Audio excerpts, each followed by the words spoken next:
The morning sun cast long shadows across the pristine campus of Westfield Academy as Sarah Martinez stepped out of her father's old Honda Civic.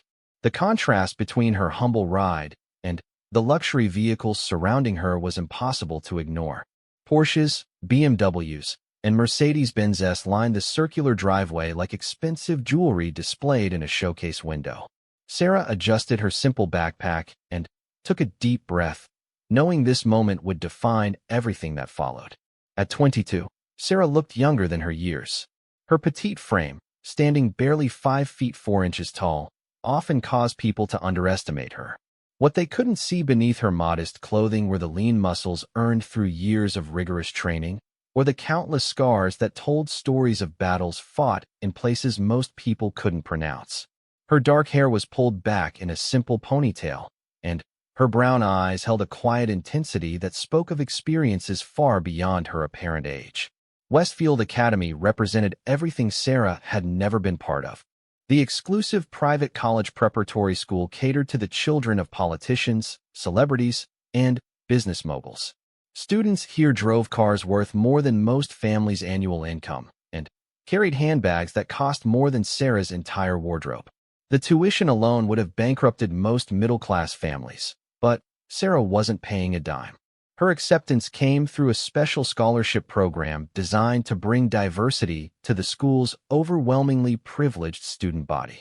The scholarship was her reward for service, though nobody here knew the true extent of what she had done for her country. Officially, Sarah was listed as a military veteran seeking to complete her education. The reality was far more complex and classified at levels that would never appear on any academic transcript. For the past 4 years, she had served in one of the military's most elite and secretive units, completing missions that existed only in heavily redacted files locked away in secure government facilities. As Sarah walked toward the main building, she felt the weight of curious stares. Students gathered in small clusters on the manicured lawn, their conversations dying to whispers as she passed. Their designer clothes, perfect hair, and flawless makeup created an atmosphere of artificial perfection that felt alien after years spent in harsh desert compounds and jungle training facilities. Every surface here gleamed with polish and privilege, from the marble steps to the brass fixtures adorning the Gothic Revival architecture. The school's main hallway stretched before her like a museum corridor, lined with portraits of distinguished alumni and display cases filled with academic trophies. Students moved through the space with the confident ease of those who had never questioned their right to be anywhere.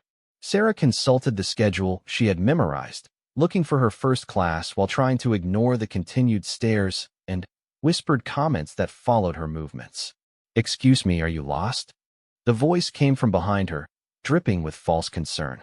Sarah turned to see 3 girls approaching, their leader a tall blonde wearing clothes that probably cost more than most people's monthly rent. The girl's smile didn't reach her eyes, and Sarah recognized the predatory look of someone who had identified what she considered easy prey.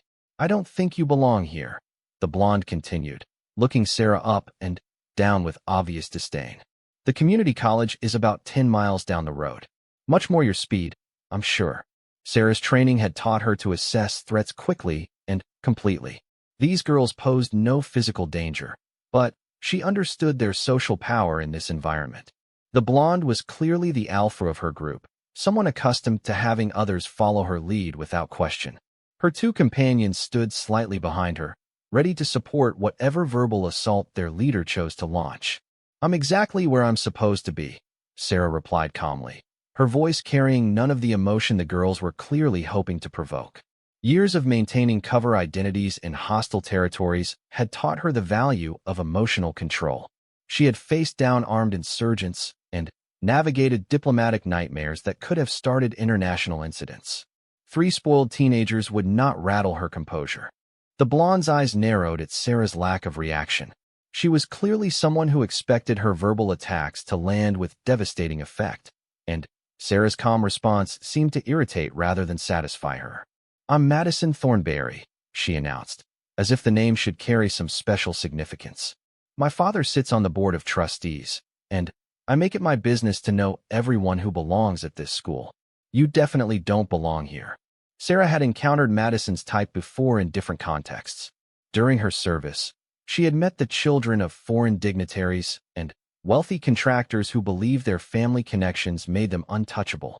They all shared the same fundamental assumption that their privilege granted them power over those they perceived as beneath them.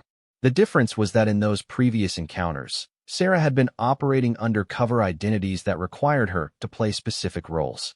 Here, she was simply herself, and that meant she had choices about how to respond. "Get lost, new girl," Madison said, stepping closer in an obvious attempt at intimidation. "This isn't a place for charity cases. Maybe if you're very lucky, someone will take pity on you and explain how things work around here before you embarrass yourself too badly." The two girls flanking Madison giggled appreciatively, clearly enjoying what they saw as their leader's dominant performance. Sarah noticed how they positioned themselves to block potential escape routes, a formation that spoke to practiced cruelty rather than spontaneous meanness. These girls had obviously done this before, working together to corner and humiliate students they decided didn't fit their standards. Sarah's mind automatically cataloged the tactical situation while maintaining her calm exterior expression. The hallway offered multiple exit routes, though none were immediately necessary. Other students had gathered to watch the confrontation, forming a loose circle that suggested this kind of public humiliation was entertainment at Westfield Academy. Their faces showed a mixture of curiosity and relief that they weren't the ones being targeted. "I understand you're trying to establish some kind of hierarchy," Sarah said quietly, her voice carrying clearly despite its low volume. "But I'm not interested in participating in whatever game you think you're playing." Madison's face flushed with anger at what she clearly interpreted as dismissal. She was obviously someone who demanded respect through fear rather than earning it through character, and Sarah's refusal to be intimidated represented a direct challenge to her carefully constructed social order. "You think you can just waltz in here and ignore the way things work? I don't know what kind of sob story got you this scholarship, but charity cases need to know their place." The comment about charity cases revealed more about Madison's insecurities than she probably intended. Sarah recognized the desperate need for validation that drove people to tear others down rather than building themselves up. In her previous life, she had worked with soldiers from every possible background, learning to judge people by their capabilities rather than their circumstances. The most dangerous opponents were often those who looked harmless, while those who relied on intimidation frequently crumbled when faced with genuine challenges. "What's your name, scholarship girl?" Madison demanded, clearly frustrated by Sarah's continued composure. "I want to make sure everyone knows who decided they were too good to follow the established order around here." "Sarah Martinez," she replied simply, offering no additional information or justification for her presence. During her military service, she had learned the power of controlling information flow. People who demanded explanations rarely deserved them, and those who tried to establish dominance through interrogation were usually operating from positions of insecurity rather than strength. Madison's expression shifted as if Sarah's simple response had somehow confirmed her worst suspicions. "Martinez," she repeated, loading the name with contempt. "Let me guess, you're here to add some diversity to our student body. How progressive of the administration to lower their standards for the right demographic profile." The racist undertone in Madison's comment drew uncomfortable shuffles from some of the watching students, though none moved to intervene. Sarah realized she was witnessing the established social dynamic at Westfield Academy, where Madison's position allowed her to say things others wouldn't dare voice openly. The girl's confidence suggested she had never faced real consequences for her behavior, protected by family connections and institutional indifference. Sarah felt a familiar calm settle over her, the same emotional state she entered before dangerous missions. Her training had taught her to separate personal feelings from tactical necessities, allowing her to respond to threats with calculated precision rather than emotional reaction. Madison was attempting to establish dominance through verbal aggression, a technique that probably worked against most of her previous targets. Unfortunately for Madison, she had chosen the wrong person to test. "I think we're done here," Sarah said, stepping forward with casual confidence. Madison instinctively moved backward, her body language betraying uncertainty despite her continued verbal aggression. Sarah's movement wasn't threatening in any obvious way, but something about her presence suddenly felt different to the watching crowd. "We're done when I say we're done," Madison snapped, though her voice carried less conviction than before. She seemed to sense that the dynamic had shifted somehow, even if she couldn't identify exactly what had changed. Her two companions exchanged nervous glances, picking up on their leader's subtle loss of confidence. Sarah smiled, but the expression held no warmth. During her service, she had perfected the art of appearing harmless while remaining ready for anything. "I'm going to walk away now," she said quietly. "I suggest you let me." The suggestion carried an undertone that made Madison hesitate. For the first time since the confrontation began, she seemed uncertain about her next move. The watching students sensed the shift in atmosphere, though none could have explained exactly what they were witnessing. Sarah's calm confidence stood in sharp contrast to Madison's increasingly shrill attempts at dominance. Madison's face reddened as she realized her usual tactics weren't producing the desired effect. Students were beginning to murmur among themselves, some clearly questioning whether their established queen bee was as powerful as they had believed. "You think you can just disrespect me and walk away?" "Nobody ignores Madison Thornberry at this school." "Watch me," Sarah replied, turning her back on the three girls and walking toward her classroom with unhurried steps. The move was calculated to demonstrate complete lack of concern about any potential threat from behind.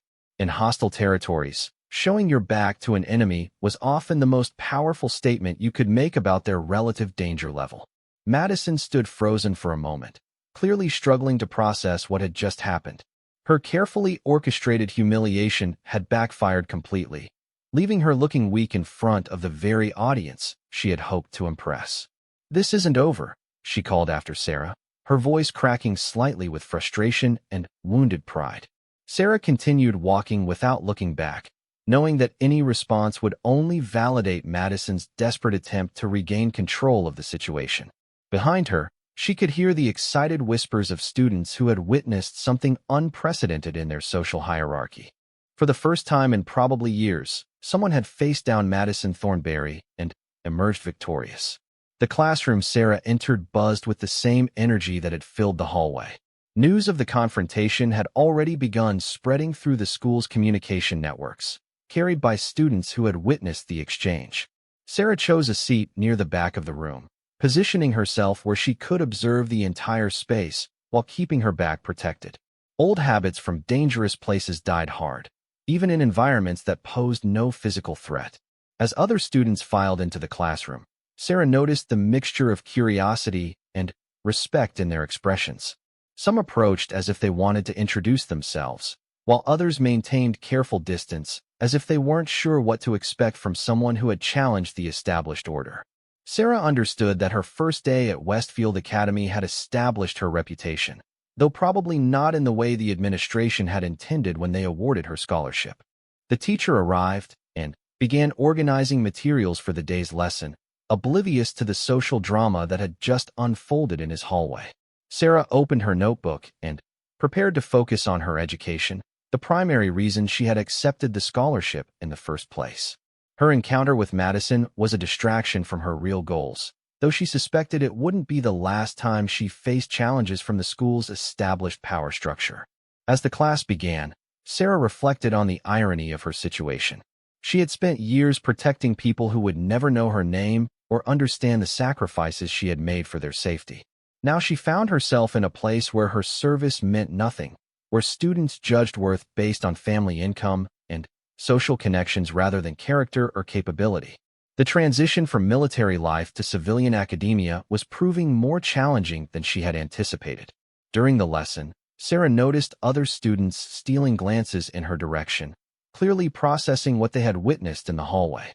She understood that her refusal to be intimidated had created ripples throughout the school's social structure, challenging assumptions that students like Madison preferred to leave unquestioned. Change was often uncomfortable, especially for those who benefited from existing power imbalances. The bell rang, signaling the end of class, and Sarah gathered her materials while considering her next move. Madison's threat that this isn't over suggested more confrontations would follow, probably escalating in intensity as the girl tried to reassert her damaged authority. Sarah had no interest in prolonged conflict, but she also wouldn't allow herself to be bullied into submission by someone who had never faced real consequences for her behavior. As Sarah left the classroom, she noticed a small group of students who had been watching her throughout the lesson. Their body language suggested they wanted to approach, but weren't sure how to begin a conversation with someone who had just accomplished the impossible. Sarah understood their hesitation, recognizing that her actions had probably disrupted years of established social patterns at the school. The second day at Westfield Academy began with an ominous quiet that Sarah recognized from her military experience. In hostile territories, unusual calm often preceded carefully orchestrated attacks, and the atmosphere surrounding her arrival at school carried similar warning signs. Students who had stared openly the previous day now averted their eyes, creating an artificial normalcy that felt more unsettling than outright hostility. Sarah parked her Honda in the same spot as before, noting the deliberate space other vehicles maintained around her car. The isolation wasn't accidental.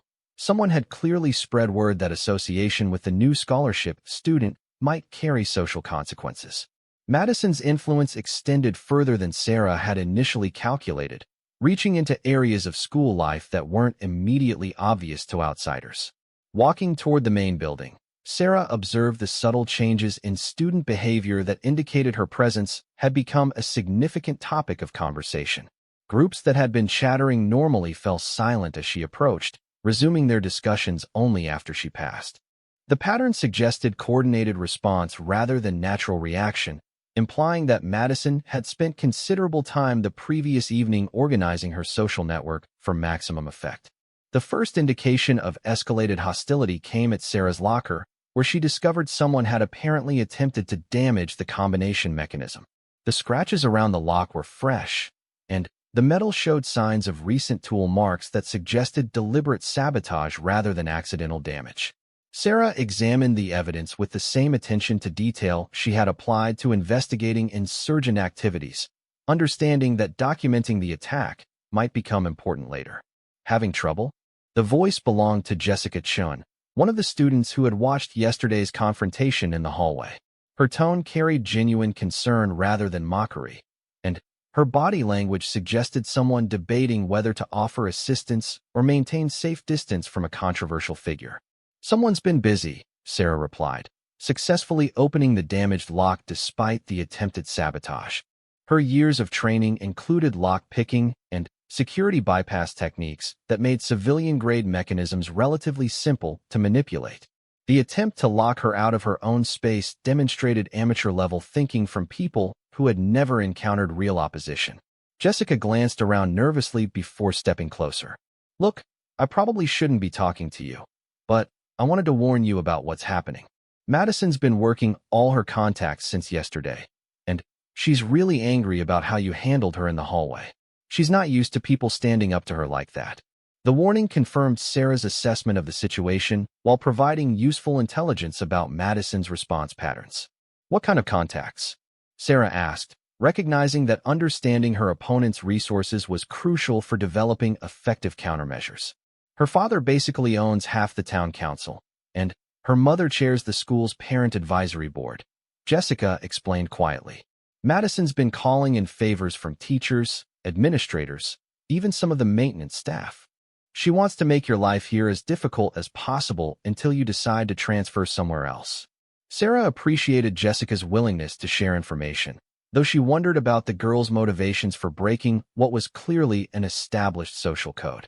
"Why are you telling me this? Yesterday you were with the group watching her try to humiliate me." Jessica's face reddened slightly, but she maintained eye contact. "Because I was tired of watching her treat people like garbage just because they don't fit her definition of acceptable. You're the first person who ever stood up to her without backing down. And maybe that means things can actually change around here." The confession revealed more about Westfield Academy's social dynamics than Sarah had understood from her brief time at the school. Madison's behavior wasn't an isolated incident, but part of an established pattern that other students had endured without effective resistance. Sarah's refusal to be intimidated had apparently inspired hope among those who had been suffering in silence, creating responsibilities she hadn't anticipated when she accepted the scholarship. "I appreciate the warning. Sarah said, closing her locker and shouldering her backpack. "But I'm not here to lead some kind of social revolution. I just want to complete my education without being harassed." "Sometimes you don't get to choose what you become," Jessica replied with surprising insight. "Madison's made you into a symbol whether you wanted it or not.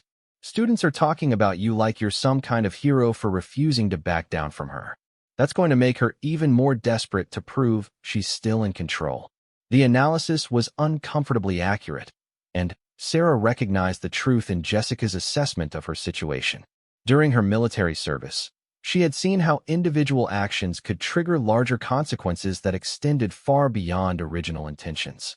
Her simple refusal to be bullied had apparently catalyzed forces that would affect the entire school's social structure, creating complications that went beyond personal conflict with Madison. Walking toward her first class, Sarah noticed the increased attention her presence generated among both students and faculty. Teachers who had barely acknowledged her existence the previous day now watched her with curious interest, as if they were trying to understand what made this particular scholarship student different from others they had encountered. The shift in adult attention suggested Madison's complaints had reached administrative levels, potentially creating official complications alongside the social ones. The morning classes proceeded without direct incident, though Sarah remained alert to subtle signs of organized harassment. Her textbooks had been moved from where she left them, papers in her backpack had been disturbed, and her pencils had mysteriously disappeared during breaks when she left her seat. The petty sabotage demonstrated Madison's followers were implementing a campaign of minor irritations designed to accumulate into major frustrations over time. During lunch period, the full scope of Madison's influence became apparent. Sarah entered the cafeteria to discover that every table fell silent as she approached, creating an atmosphere of theatrical tension that felt more like a stage performance than natural social interaction. Students who had seemed friendly in individual classes now avoided eye contact, clearly having received instructions about appropriate behavior regarding the controversial new student. Sarah selected her food and surveyed the room, looking for an unoccupied space where she could eat without forcing anyone to make uncomfortable social choices. The isolation was complete. Even tables with empty seats seemed off-limits as other students pointedly ignored her presence. The coordinated nature of the exclusion revealed sophisticated social engineering that spoke to Madison's experience with psychological warfare tactics. Choosing a corner table near the windows, Sarah sat alone while observing the carefully orchestrated drama playing out around her. Madison held court at the center of the room, surrounded by her usual entourage, but clearly performing for a larger audience. Her animated conversation and periodic glances towards Sarah's table made it obvious that the entire display was designed to demonstrate continued social dominance despite yesterday's public defeat. "Is anyone sitting here?" The question came from David Park, a quiet student from Sarah's morning chemistry class. His approach surprised her, given the obvious social pressure to maintain distance from the controversial new arrival. His willingness to break the isolation demonstrated either remarkable courage or complete obliviousness to the surrounding tension. "Help yourself," Sarah replied, curious about what would motivate someone to risk Madison's displeasure by associating with her target. David seemed like exactly the type of student who would normally avoid controversy, making his decision to join her particularly significant. "I wanted to thank you," David said quietly, settling into the chair across from her while carefully avoiding eye contact with other students. "Yesterday, when you stood up to Madison, it was the first time I'd ever seen anyone refuse to let her push them around. She's been making my life miserable for 2 years, and watching you handle her like that gave me hope that maybe she's not as powerful as everyone thinks." The revelation provided insight into Madison's broader impact on the school community. Sarah had assumed the girl's bullying was primarily focused on new students or obvious outsiders, but David's experience suggested a pattern of systematic harassment that affected anyone she perceived as vulnerable. The scope of the problem was larger than Sarah had realized, involving multiple victims who had been suffering in silence. "What kind of things has she done to you?" Sarah asked, recognizing that understanding Madison's methods would help her anticipate future attacks while potentially identifying allies among her previous victims. David glanced around nervously before responding. "Last year, She convinced everyone I was cheating on tests because my grades were better than hers in advanced mathematics. The accusations were completely false, but her father pressured the administration to launch an investigation that lasted 3 months. Even after they cleared me, people still whispered about it whenever my name came up for academic recognition. The story revealed Madison's willingness to use institutional authority to attack personal enemies, demonstrating resources that extended beyond simple social influence. Her ability to manipulate administrative processes suggested connections that could create serious complications for anyone who opposed her openly. Sarah understood she was facing someone with access to multiple levels of power within the school's hierarchy. She also organized a campaign to get me kicked off the debate team. David continued, his voice growing quieter as he recounted the harassment. Madison convinced other team members that I was too awkward to represent the school effectively, and she lobbied their parents to pressure the coach into removing me from competitions. I spent 2 years preparing for state tournaments, and she destroyed all of that work because she wanted the team captain position for herself. The systematic nature of Madison's attacks painted a disturbing picture of someone who used her family connections to eliminate perceived threats to her social status. Sarah realized she was dealing with an opponent who had perfected techniques for destroying people's academic and social opportunities while maintaining plausible deniability about her role in their misfortunes. The girl was more dangerous than Sarah had initially assessed. Why hasn't anyone reported this behavior to higher authorities? Sarah asked, though she suspected she already knew the answer. Institutional power rarely challenged itself, especially when family money and political connections were involved. Her parents donate enough money to the school that questioning their daughter's behavior would be considered financially irresponsible.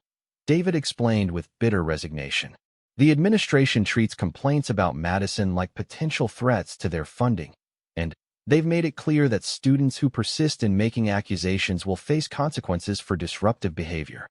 The corruption was more extensive than Sarah had imagined, involving not just student social hierarchies, but adult administrative structures that prioritized financial considerations over educational welfare.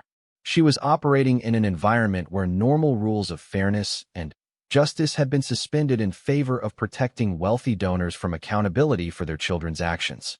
Yesterday was the first time anyone ever made Madison look weak in public, David said, his voice carrying a mixture of admiration and concern. But that also means she's going to do everything possible to destroy you before other people start getting ideas about standing up to her. She can't afford to let your example inspire others. The analysis aligned with Sarah's own assessment of the situation, confirming that her conflict with Madison had evolved beyond personal disagreement into a broader struggle for social control within the school. Her refusal to be intimidated had inadvertently challenged an entire system of institutionalized bullying that affected multiple students and was protected by administrative corruption. As they continued talking, Sarah noticed other students beginning to show interest in their conversation. Several individuals made subtle approaches, positioning themselves within hearing range while pretending to focus on other activities. The attention suggested that David's decision to sit with her was being interpreted as a significant political statement by observers who understood the school's social dynamics better than she did. Madison's table had grown noticeably quieter, with several members of her usual entourage stealing glances towards Sarah and David's location. The queen bee was clearly aware that her isolation tactics weren't producing the desired effect, and her increasingly animated gestures suggested growing frustration with her followers' inability to maintain complete social quarantine around their target. She's planning something bigger, David warned, following Sarah's gaze toward Madison's table. When her usual methods don't work, she escalates to more direct attacks.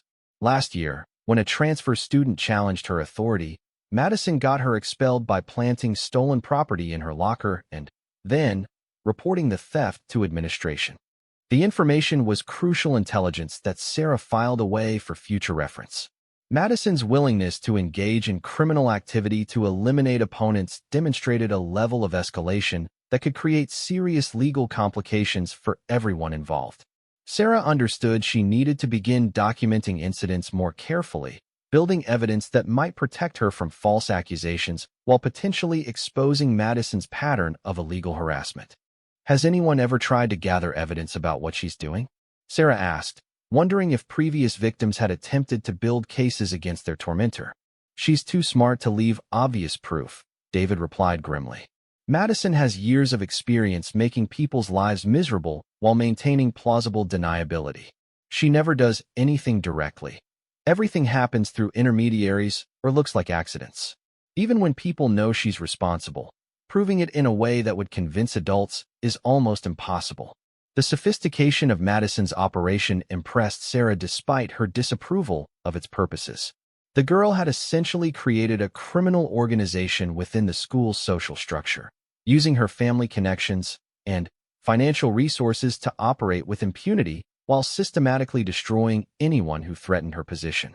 Such organizational skills applied to legitimate purposes could have achieved remarkable results.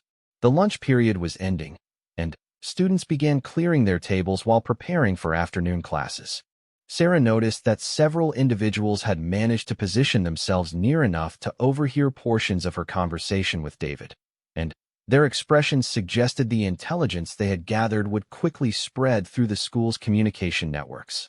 Her alliance with one of Madison's previous victims was about to become public knowledge, potentially escalating the conflict in unpredictable directions. "Thank you for the warning," Sarah told David as they prepared to separate for their respective afternoon schedules. "And thank you for sitting with me when everyone else was following orders to maintain distance." "Thank you for giving me hope that this situation might actually change," David replied with genuine gratitude. "For the first time since I started attending this school, I feel like Madison's power might not be absolute. Maybe together we can find ways to protect other students from going through what I experienced." The suggestion of coordinated resistance intrigued Sarah, though she remained cautious about becoming the center of an organized opposition movement. Her primary goal remained completing her education, but she understood that achieving that objective might require dismantling the systems of harassment that Madison had constructed to eliminate perceived threats to her authority. Walking to her afternoon classes, Sarah reflected on the complexity of her situation at Westfield Academy. What had begun as a simple desire to earn her degree had evolved into something resembling the counterinsurgency operations she had conducted during military service. Madison represented an entrenched power structure that used corruption, intimidation, and systematic harassment to maintain control, while students like David represented a suppressed population seeking liberation from oppressive conditions. The parallel wasn't perfect, but Sarah recognized familiar patterns in the social dynamics playing out around her. Madison's organization exhibited characteristics common to authoritarian structures throughout history: reliance on fear rather than respect, systematic elimination of opposition voices, corruption of institutional oversight, and the use of intermediaries to maintain plausible deniability for leadership actions. Her afternoon classes proceeded with the same undercurrent of tension that had characterized the morning sessions. Teachers seemed increasingly aware that something significant was developing among their students, though none appeared to understand the true nature of the conflict or their own institution's role in enabling Madison's behavior. The adult blindness to systematic student harassment was almost as disturbing as the harassment itself. As the school day ended, Sarah observed Madison and her entourage gathering near the main entrance in what appeared to be a strategic planning session. Their animated discussion and frequent glances toward other students suggested preparation for escalated action against targets who had shown insufficient loyalty during the day's events. The queen bee was clearly feeling pressure to reassert her authority through increasingly dramatic demonstrations of power. Walking toward her car, Sarah noticed David and several. The third week at Westfield Academy marked a decisive escalation in Madison's campaign against Sarah, though the attacks now carried a sophistication that revealed considerable planning and resource allocation. What had begun as petty harassment had evolved into systematic psychological warfare designed to create unbearable pressure through multiple simultaneous vectors of attack. Sarah arrived at school Monday morning to discover her car had been vandalized during the weekend. Someone had scratched deep gouges into the paint along both sides, targeted the tires with what appeared to be knife cuts, and poured a substance across the windshield that had dried into an opaque film requiring professional removal. The damage was extensive enough to render the vehicle unsafe for driving, yet subtle enough to appear random to casual observers. Standing in the parking lot examining the destruction, Sarah felt a familiar calm settle over her consciousness. During her military service, she had learned to recognize when conflicts crossed from manageable disagreements into active warfare, and Madison's willingness to engage in criminal property destruction represented exactly that kind of escalation. The gloves were officially off, and Sarah understood she needed to adjust her defensive posture accordingly. Rough weekend. The comment came from Tyler Morrison, Madison's boyfriend, and the acknowledged leader of the school's social elite among male students. His presence at the scene of the vandalism was probably not coincidental, though he maintained an expression of innocent curiosity that suggested careful preparation for this encounter. Someone certainly had an active few days, Sarah replied neutrally, photographing the damage with her phone while mentally cataloging details that might prove useful later. Her training had emphasized the importance of evidence collection in hostile environments, and civilian conflicts often required the same methodical approach to documentation. Weird how these random crimes seem to target certain people, Tyler continued, his tone carrying just enough implied knowledge to suggest involvement without providing actionable evidence. Maybe someone should consider whether they're parking in locations that attract the wrong kind of attention. The veiled threat was professionally delivered, demonstrating that Madison's organization included individuals capable of sophisticated intimidation techniques. Tyler's involvement also suggested the campaign against Sarah had expanded beyond simple social harassment to include potential physical escalation, a development that required serious reconsideration of her security protocols. "I appreciate your concern," Sarah said calmly, meeting Tyler's gaze with the steady confidence she had used when facing down armed insurgents in hostile territories. "Though I suspect whoever did this will find that I'm not as easy to intimidate as they might have hoped." Tyler's expression flickered slightly, betraying uncertainty about Sarah's lack of visible distress over the attack on her property. He was clearly someone accustomed to producing fear through implied threats, and Sarah's composed response to both the vandalism and his verbal intimidation represented an unexpected development that required recalculation of approach. "Some people make the mistake of thinking they're tougher than they really are," Tyler said, his voice carrying more edge as he attempted to reassert dominance over the interaction. "This is a small community where everyone knows everyone else's business. People who don't fit in usually find life becomes very uncomfortable very quickly." The escalation in Tyler's threatening language confirmed Sarah's assessment that Madison's organization was preparing for increased aggression against their target. His willingness to make implicit threats in broad daylight suggested confidence that any complaints about harassment would be dismissed by institutional authorities, probably based on previous experience with administrative protection for connected students. "I'm sure you're right about this being a close community," Sarah replied, continuing to document the vandalism while maintaining conversational tone. "That means everyone will remember exactly what happened here and who was present when it was discovered. Memory can be such a valuable thing in situations like this." The comment was carefully calculated to suggest both awareness of Tyler's implied involvement and confidence that evidence was being preserved for future use. Sarah's military experience had taught her the importance of establishing clear documentation trails when dealing with hostile actors who relied on intimidation and believed themselves protected from consequences. Tyler's face reddened as he realized Sarah was neither intimidated by his threats nor willing to accept the vandalism as random criminal activity. His presence at the scene was supposed to drive home Madison's message about the consequences of continued resistance, but Sarah's calm documentation of everything suggested she viewed the attack as intelligence rather than successful intimidation.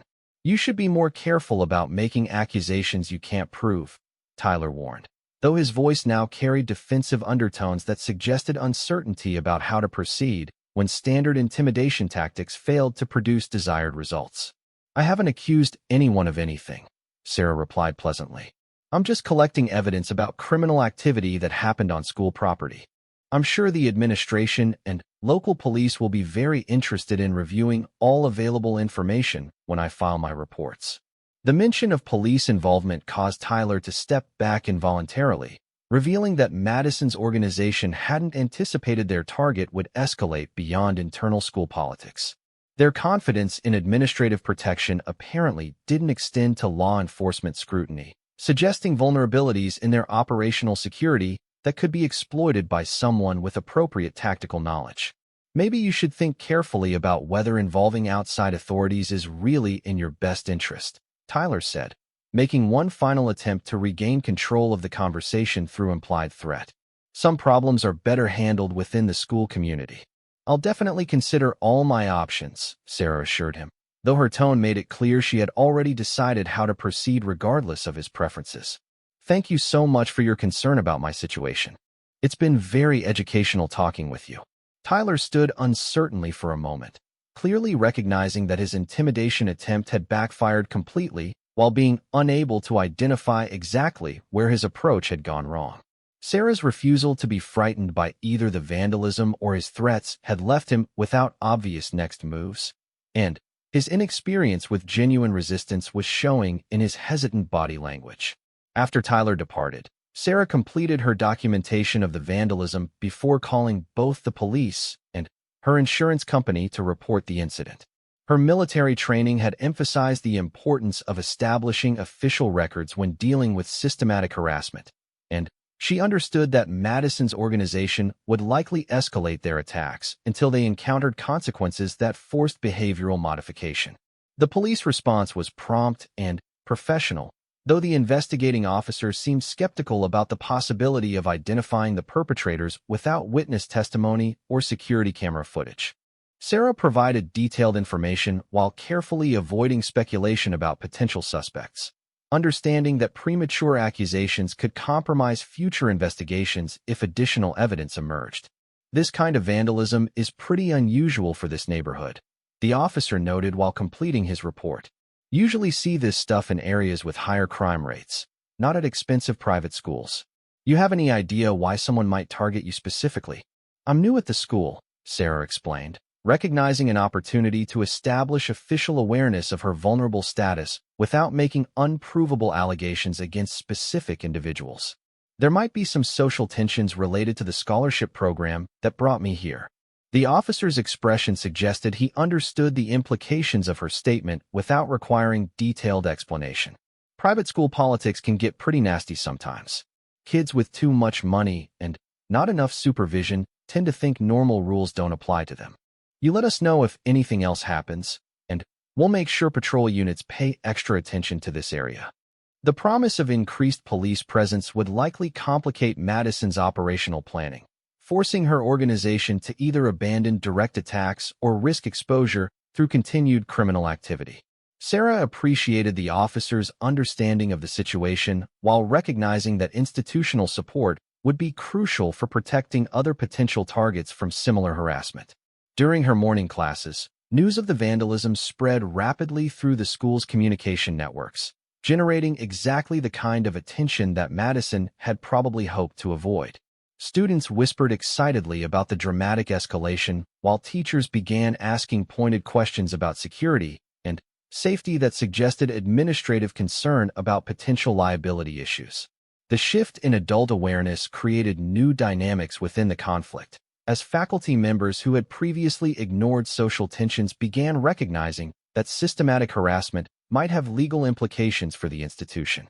Sarah observed several teachers conferring quietly during breaks, their serious expressions suggesting discussions about responsibilities and procedures that hadn't been relevant when the problems remained at purely social levels.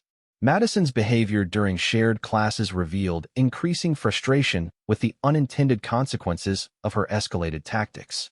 The vandalism had been designed to terrorize Sarah into submission, but the official investigation and heightened administrative scrutiny were creating complications that threatened Madison's preferred operational environment of institutional indifference. During lunch period, Sarah joined David and an expanded group of students who had begun meeting regularly to share information about Madison's harassment activities. Their informal organization had evolved into something resembling an intelligence network, with participants contributing reports about incidents, patterns, and potential evidence that could support official complaints. The car vandalism was a huge mistake on their part, observed Rebecca Walsh, a junior who had suffered Madison's attention after achieving better grades than the Queen Bee expected from scholarship students. It crossed the line from school discipline issues into criminal activity, and that means adults have to take it seriously whether they want to or not. The analysis was accurate, and Sarah appreciated how quickly these students had learned to think strategically about their oppressors' vulnerabilities. Madison's reliance on family connections to suppress complaints worked effectively within academic environments, but criminal activity triggered legal processes that operated independently of parental influence or institutional politics. "We've been documenting incidents for 2 weeks now," David reported, producing a thick folder containing detailed records of harassment activities affecting multiple students. "The pattern is incredibly clear once you see everything together. Madison targets anyone who threatens her social status, uses systematic campaigns to destroy their academic opportunities, and escalates to property damage when other methods don't produce submission." The comprehensive documentation impressed Sarah with its thoroughness and attention to detail. These students had overcome years of learned helplessness to create evidence that could potentially support serious charges against their tormentor, though success would depend on finding adults willing to act on information that implicated one of the school's major donors. "What's our next step?" asked Marcus Thompson, a sophomore who had been targeted for showing academic excellence that Madison found threatening to her self-image as the school's intellectual leader. His question reflected the group's evolution from passive victims to active resistance organizations seeking strategic direction. Sarah understood they were looking to her for leadership based on her demonstrated ability to resist Madison's intimidation, but she remained cautious about assuming responsibility for coordinating activities that could expose these students to increased retaliation. Her military experience provided tactical knowledge that could prove valuable, though applying those skills in civilian academic environments required careful consideration of legal and ethical constraints. "We need to focus on protection before prosecution," Sarah advised, drawing on counterinsurgency principles that emphasize security for friendly populations before engaging enemy forces. "Madison's organization will definitely escalate their attacks when they realize we're coordinating our response. Everyone needs to understand the risks involved in active resistance." The sobering assessment prompted thoughtful expressions among group members as they considered potential consequences of their organizing efforts. Several students exchanged uncertain glances, clearly reconsidering their willingness to participate in activities that might expose them to the kind of criminal harassment Sarah had experienced. "What kind of protection are we talking about?" Rebecca asked, her voice carrying both determination and apprehension about the implications of continued involvement in resistance activities. "Document everything, travel in groups when possible, and establish clear communication protocols so we know if anyone faces retaliation," Sarah explained, adapting security procedures she had used in hostile territories to the civilian school environment. "We also need backup plans for rapid escalation to appropriate authorities if Madison's people move beyond property damage into personal threats." The military-style organizational approach resonated with students who had felt helpless as isolated individuals, but were beginning to understand their collective potential for effective resistance. Sarah watched as their expressions shifted from uncertainty to determination, recognizing the psychological transformation that occurred when people realized they weren't alone in facing systematic oppression. "Madison's power depends on keeping us afraid and separated," David observed with growing confidence. "If we support each other and document everything she does, we can probably expose patterns that even her family connections can't protect her from." The insight demonstrated sophisticated understanding of their opponent's operational methodology, and Sarah felt pride in how quickly these students were developing tactical awareness that could serve them well beyond their current conflict. They were learning skills that would prove valuable throughout their lives whenever they encountered institutional corruption or systematic harassment. As the group continued planning their documentation efforts, Sarah noticed several students from Madison's inner circle positioning themselves within eavesdropping range of their conversation. The surveillance attempt was fairly obvious, suggesting either overconfidence in their immunity from consequences or desperation to gather intelligence about resistance activities. "We have an audience," Sarah mentioned quietly, alerting group members to exercise appropriate operational security while continuing their discussion. Her comment prompted subtle shifts in positioning that blocked potential surveillance, while demonstrating how quickly civilians could adapt military-style awareness techniques when properly motivated. Madison's followers retreated when they realized their observation had been detected, but their attempt confirmed that the Queen Bee was taking organized resistance seriously enough to assign resources for intelligence collection. The escalation suggested growing concern about threats to her established power structure, though it also indicated willingness to engage in increasingly sophisticated harassment techniques. The afternoon classes proceeded with heightened tension as news of both the vandalism investigation and growing student organization spread through the school's social networks. Teachers seemed increasingly alert to potential conflicts among their students, while administrators began making pointed inquiries about campus security and incident reporting procedures that hadn't received attention in previous years. Madison's frustration became increasingly visible as her preferred environment of administrative indifference transformed into active institutional scrutiny. Her family connections provided protection from academic consequences, but criminal investigations and coordinated student resistance represented challenges that couldn't be resolved through traditional influence channels. During her final class of the day, Sarah received a written message that had been passed through several students before reaching her desk. The note contained detailed information about a planned confrontation that evening, apparently designed to force a direct physical encounter that would either intimidate Sarah into submission or provoke responses that could be used to justify her expulsion from the school. The intelligence was invaluable, though Sarah wondered about the identity and motivations of her anonymous source within Madison's organization. Someone with access to inner circle planning was providing information that could prevent ambush attacks, suggesting either conscience-driven defection or sophisticated counterintelligence operations by Madison's enemies within the student body. According to the warning, Madison's group planned to confront Sarah in the parking lot after most students and faculty had departed, using implied threats of physical violence to achieve psychological dominance that vandalism and social pressure had failed to produce.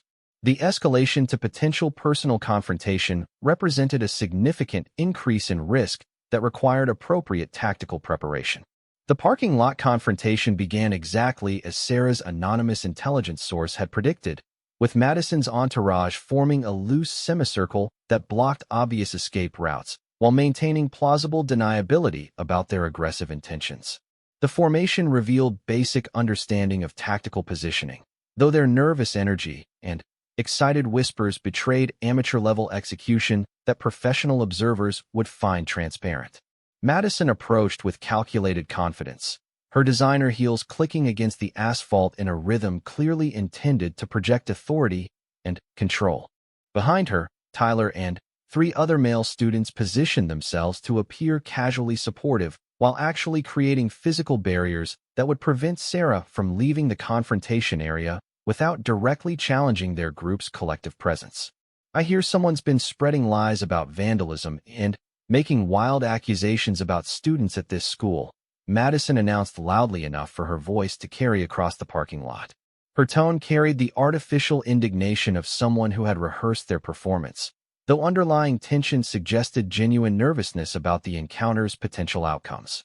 Sarah continued organizing her belongings while maintaining peripheral awareness of every person involved in the confrontation. Her military training had emphasized the importance of appearing calm and non-threatening while remaining ready for immediate tactical response if situations deteriorated beyond verbal harassment. The key was projecting confidence without providing justification for escalated aggression. "I've been documenting criminal activity and filing appropriate reports with proper authorities," Sarah replied matter-of-factly, her voice carrying none of the defensive emotion Madison was clearly hoping to provoke. Standard procedure when someone damages your property and makes verbal threats about future harassment. The direct acknowledgement of Madison's implied involvement caught the Queen Bee off guard. as she had apparently expected denials or fearful deflections that would allow her to control the conversation's direction. Sarah's calm acceptance of the conflict while refusing to be intimidated represented a response pattern that Madison's previous experience hadn't prepared her to handle effectively. "You think you can just walk into our school and start causing problems for students whose families have been part of this community for generations?" Madison's voice rose with genuine anger as she attempted to reframe the situation in terms that portrayed Sarah as the aggressor rather than victim of systematic harassment. "I think I can attend the school that offered me a scholarship based on my qualifications, complete my education without being harassed, and expect the same legal protections that apply to every other citizen." Sarah responded with quiet firmness that contrasted sharply with Madison's increasingly emotional delivery. Tyler stepped forward, apparently interpreting his girlfriend's rising frustration as a cue for more direct intimidation tactics. His movement was calculated to invade Sarah's personal space, while stopping just short of physical contact that could be clearly documented as assault, revealing some understanding of legal boundaries despite his aggressive intentions. "Maybe you should consider whether this is really the right environment for someone like you," Tyler said, his voice carrying implied threats while maintaining superficial politeness. "Some people just don't fit in at schools with certain standards and expectations. It might be better for everyone if you found somewhere more appropriate for your background." The racist undertones in Tyler's suggestion were carefully coded but unmistakable, designed to provoke emotional response that could justify escalated harassment while providing plausible deniability about discriminatory motivations. Sarah recognized the technique from hostile interrogations where enemy forces attempted to manipulate targets through calculated psychological pressure. "I appreciate your concern about my educational fit," Sarah replied with calm precision that made Tyler's implied threats sound petty rather than intimidating. "Though I suspect my qualifications and background might surprise you if you actually took time to learn about them." The deflection frustrated Tyler, who was clearly expecting either fearful submission or angry defensiveness that would justify whatever escalation Madison's group had planned for the confrontation. Sarah's refusal to play her assigned role as victim was disrupting their carefully choreographed scenario, forcing improvisation from people who hadn't prepared for competent resistance. "Why don't you enlighten us about these impressive qualifications?" Madison interjected with sarcastic sweetness, apparently deciding to shift tactics toward public humiliation rather than pure intimidation. "I'm sure we'd all love to hear about the amazing achievements that earned you charity admission to our school."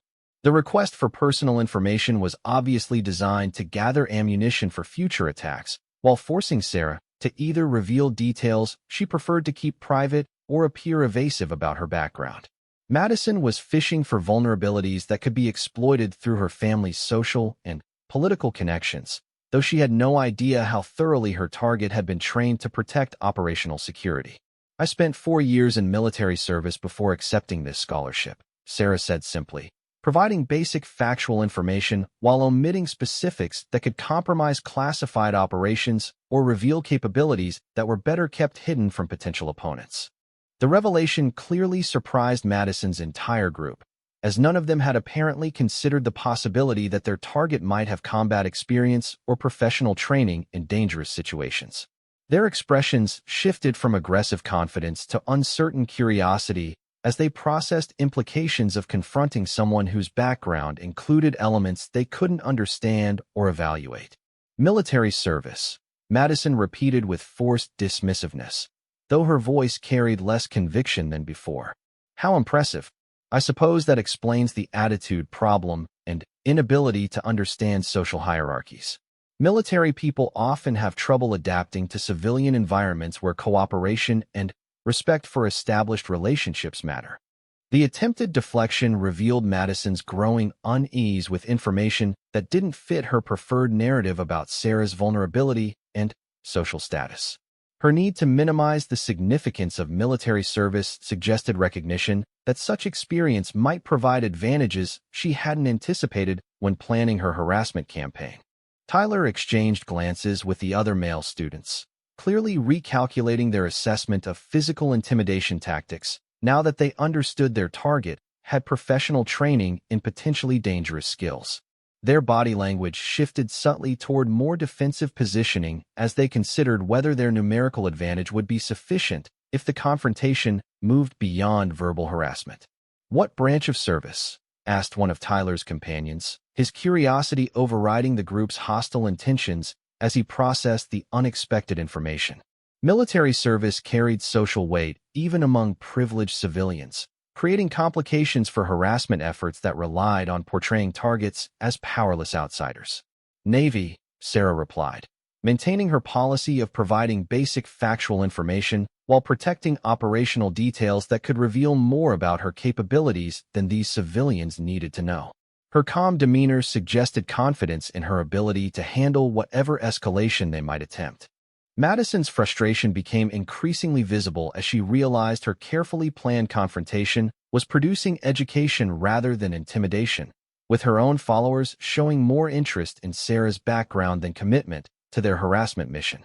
The queen bee needed to regain control of the situation before her authority suffered further damage in front of witnesses.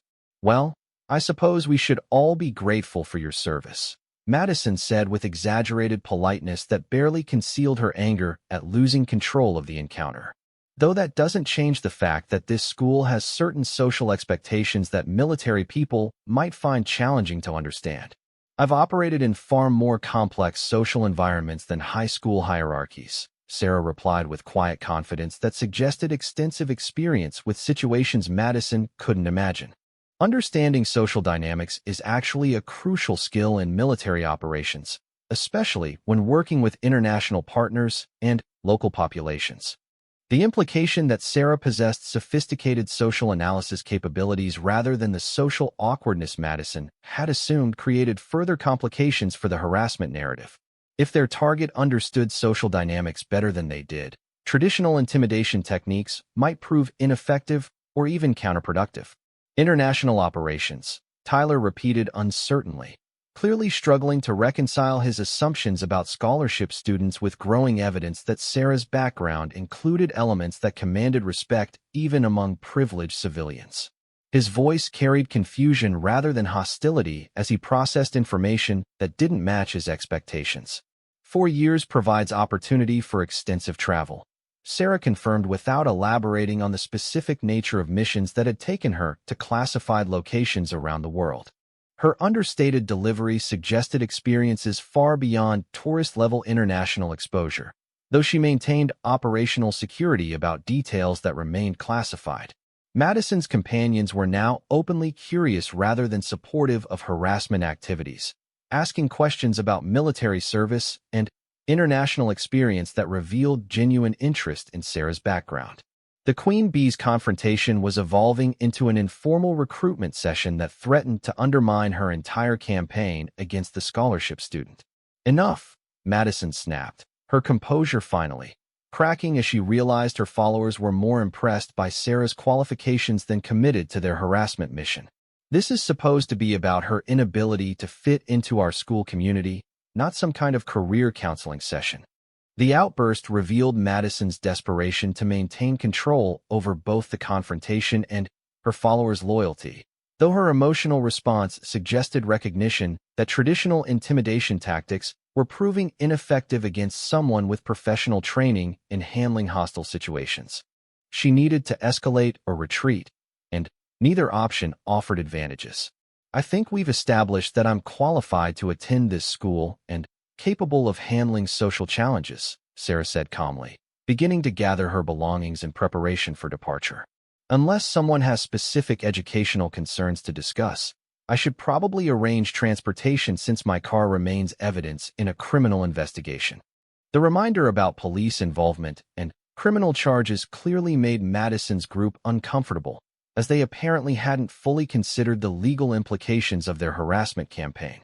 Sarah's willingness to involve law enforcement suggested confidence in her position and access to protective resources that could create serious consequences for continued harassment.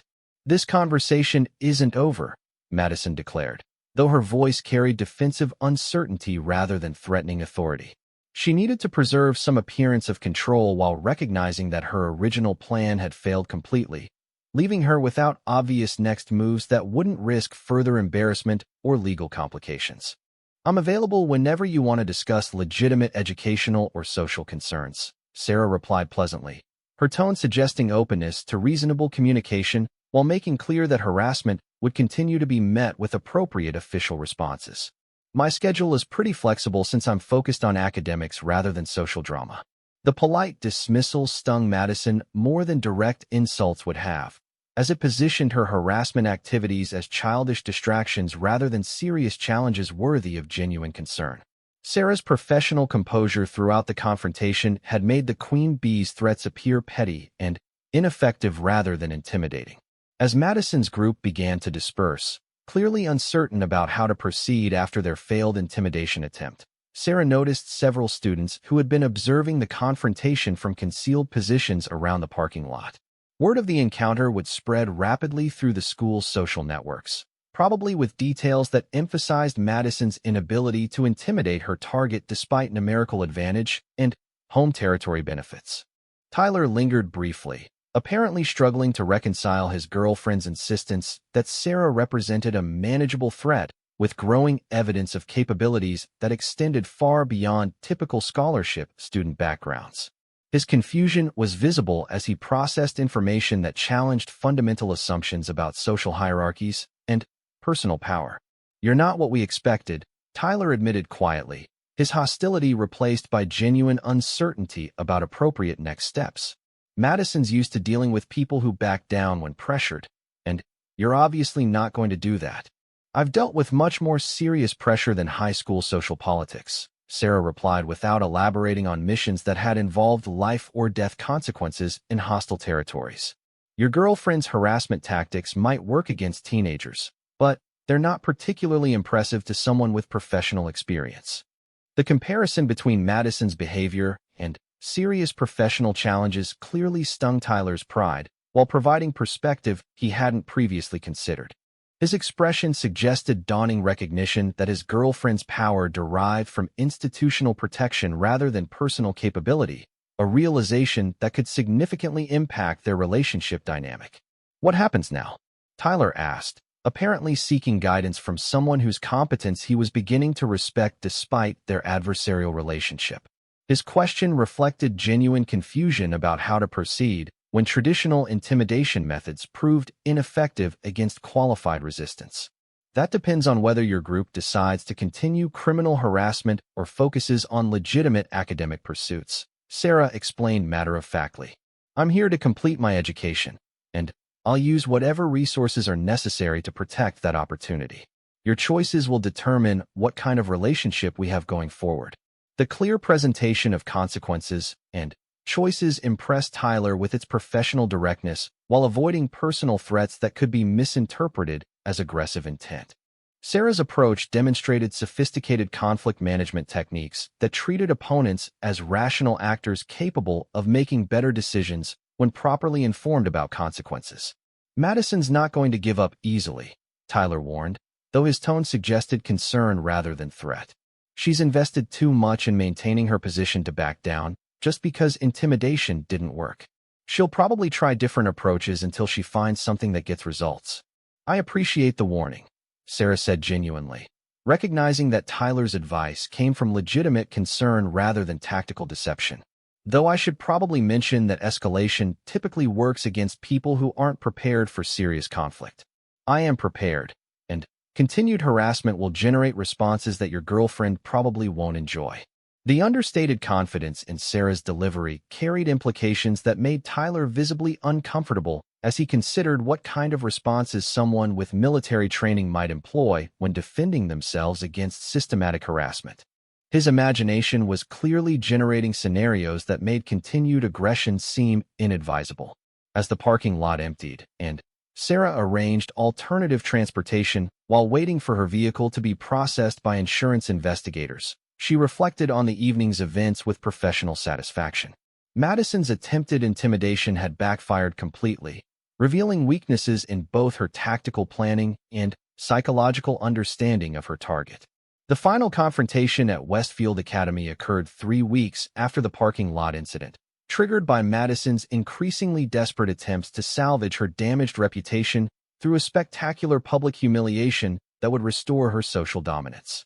What she couldn't have anticipated was that her target had spent the intervening time gathering intelligence, building alliances, and preparing responses that would permanently transform the school's social landscape. Sarah arrived at school Monday morning to discover that Madison's latest scheme involved spreading detailed false accusations about academic dishonesty, complete with fabricated evidence and coordinated testimony from multiple witnesses. The campaign was sophisticated enough to trigger formal administrative investigation, though its very complexity would ultimately prove to be Madison's tactical error. The accusations centered around alleged collaboration on a take-home examination that Madison claimed to have witnessed during a study session at the library. According to her detailed statement, Sarah had copied answers from another student's paper while the proctor was distracted, then attempted to cover the cheating by creating false timestamps on her electronic submission. The specificity of Madison's allegations impressed Sarah with their creativity while revealing significant research into academic misconduct procedures and investigation protocols. Someone had clearly spent considerable time studying the school's disciplinary processes to craft accusations that would be difficult to disprove quickly, buying time for additional harassment while Sarah's academic standing remained under official suspicion. "Miss Martinez, please report to the principal's office immediately." The announcement came over the classroom intercom during first period, generating excited whispers among students who understood that such formal summons typically indicated serious disciplinary matters. Sarah gathered her materials with calm professionalism, recognizing that Madison's latest escalation had entered territory where her military training and counterintelligence operations would prove directly applicable. Walking through hallways lined with curious students, Sarah reflected on the irony of facing academic misconduct charges when her actual background included classified operations that required absolute integrity and precision under impossible pressure. Madison's accusations were not only false, but demonstrated complete ignorance of the character standards required for military service in elite units. Principal Harrison's office carried the institutional weight of decades spent managing privileged teenagers whose family connections often complicated traditional disciplinary approaches. His expression suggested someone preparing to handle a delicate situation that balanced investigative thoroughness against political considerations involving major donor relationships. "Miss Martinez, we've received serious allegations about your conduct during last week's advanced chemistry examination." Principal Harrison began formally, consulting a thick folder containing Madison's accusations and supporting materials. "These charges must be investigated thoroughly before any conclusions can be drawn about appropriate administrative response." "I understand the seriousness of academic integrity violations," Sarah replied calmly, her tone carrying the respectful professionalism she had used when briefing senior military officers on sensitive operational matters. "I'm confident that thorough investigation will reveal the truth about these allegations." The principal's expression suggested appreciation for Sarah's composed response to accusations that typically generated emotional denials or defensive explanations from guilty students. Her calm acceptance of investigative procedures indicated either innocence or sophisticated understanding of institutional processes that most teenagers wouldn't possess. "The accusations are quite detailed," Principal Harrison continued, producing photographs and written statements that comprised Madison's fabricated evidence package. Multiple witnesses claimed to have observed collaborative behavior during what was supposed to be individual examination work, and there are questions about unusual submission timing patterns. Sarah examined the materials with the analytical attention she had applied to intelligence reports in hostile territories, quickly identifying inconsistencies and fabrications that revealed the accusations' artificial construction. Madison's evidence was impressive in scope, but flawed in details that suggested amateur-level forgery rather than genuine documentation of misconduct. These photographs appear to have been taken during group study sessions rather than examination periods, Sarah observed, pointing to background details that contradicted claims about testing environments. "The lighting patterns and furniture arrangements don't match the examination room configuration described in the incident reports." Principal Harrison leaned forward with increased interest, apparently recognizing analytical capabilities that exceeded typical student responses to disciplinary accusations. Sarah's methodical evidence evaluation suggested either legal training or professional experience with investigative procedures that most teenagers wouldn't understand. "You seem remarkably composed for someone facing potential expulsion over academic integrity violations," the principal noted, his tone carrying curiosity rather than suspicion. "Most students in your position would be significantly more emotional about accusations this serious." "I've dealt with false accusations before," Sarah replied without elaborating on counterintelligence operations where enemy forces had attempted to compromise her missions through manufactured evidence and coordinated deception campaigns. "Experience teaches you to focus on facts rather than emotions when addressing systematic disinformation." The terminology Sarah used prompted Principal Harrison's complete attention, as most high school students wouldn't naturally describe academic misconduct allegations as systematic disinformation or reference experience with false accusations in contexts that suggested professional rather than personal background. "Miss Martinez, before we proceed further with this investigation, I think we need to discuss your background more thoroughly," the principal said, closing Madison's evidence folder while opening what appeared to be Sarah's academic file. "Your application materials mention military service, but the details are quite limited." "The details that can be shared publicly are limited," Sarah clarified, understanding that her classified operations couldn't be discussed in civilian administrative contexts, while recognizing that some disclosure might be necessary to prevent false accusations from damaging her educational opportunities. Principal Harrison's expression shifted as he processed implications of security classifications and operational restrictions that suggested government service at levels requiring special clearances. His institutional experience with privileged teenagers apparently hadn't prepared him for students whose backgrounds included classified military operations. "Perhaps you could provide general information about your service record that might help contextualize these accusations," the principal suggested diplomatically, clearly recognizing that he was operating beyond his typical expertise in handling student disciplinary matters. "I served 4 years as a Naval Special Operations Specialist," Sarah explained, using official terminology that provided accurate information while protecting specific unit identifications and mission details that remained classified. "My duties included international operations requiring absolute integrity and precision under extreme pressure." The revelation caused Principal Harrison to set aside his investigative materials entirely, apparently recognizing that students with Navy Special Operations backgrounds were unlikely to risk their reputations and future opportunities through clumsy academic cheating schemes. His expression suggested dawning understanding that he was dealing with false accusations against someone whose professional standards exceeded those of typical high school environments. "Naval Special Operations," the principal repeated slowly, clearly processing implications of elite military service that required extensive background investigation and character assessment.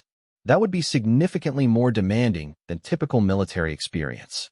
"The selection and training processes are quite rigorous," Sarah confirmed without elaborating on specific requirements that weeded out candidates lacking absolute integrity, physical capability, and mental resilience.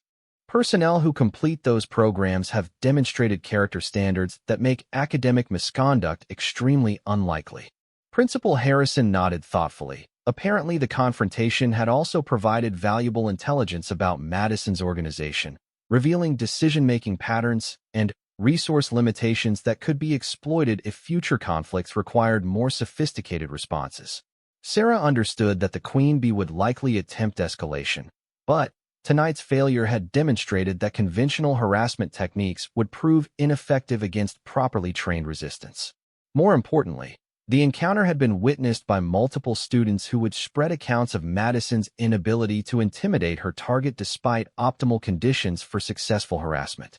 The Queen Bee's reputation for invincibility had suffered significant damage that would encourage other victims to consider resistance while discouraging new recruits from joining her organization.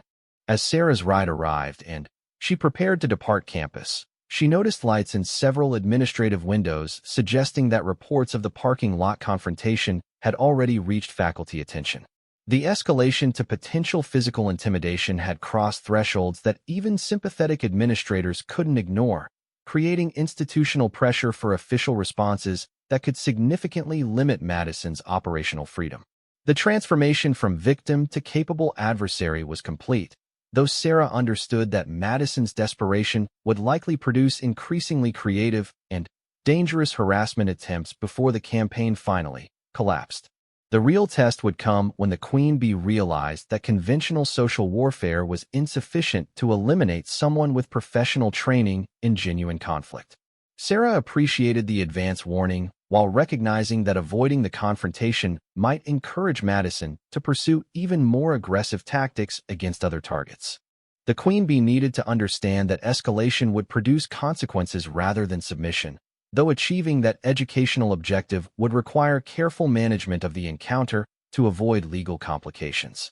As the school day ended, Sarah observed Madison's core group gathering near the main entrance with body language that suggested nervous anticipation of upcoming conflict.